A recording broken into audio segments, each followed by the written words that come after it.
महाराष्ट्राचे उपमुख्यमंत्री एकनाथभाई शिंदे यांनी बुरुड समाजाला स्वतंत्र आर्थिक विकास महामंडळ द्या या मागणीचे निवेदन नांदेड जिल्हा बुरुड समाज युवक संघटनेच्या वतीने आज महाराष्ट्राचे उपमुख्यमंत्री एकनाथभाई शिंदे यांना नांदेड येथे देण्यात आले। त्यावेळी आमदार हेमंत भाऊ पाटील, शहर प्रमुख तुलजेश यादव, नांदेड जिल्हा बुरुड समाज युवक संघटनेचे अध्यक्ष शाहूजी बाबूराव वासमवार, साईनाथ गुडमलवार, सिडको व्यंकट महाराज गुळवे, साईनाथ नागेश्वर, गणेश वासमवार, गोविंद सोनवणे, माधव गुळवे, माधव सोनवणे, राजेश देवके, गणा सोनवणे, सोनू सोनवणे इत्यादी उपस्थित होते।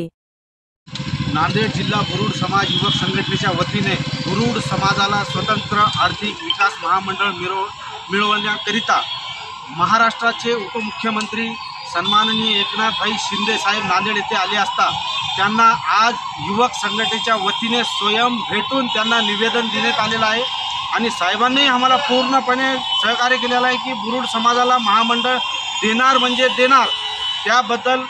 महायुती सरकारचे आम्ही मनापासून धन्यवाद देतो आणि एकनाथ शिंदे साहेबांनाही आम्ही धन्यवाद देतो की आमच्या बुरुड समाजाला स्वतंत्र आर्थिक विकास महामंडळ लवकरात लवकर घोषित करावे ही नम्र विनंती साहेबांना।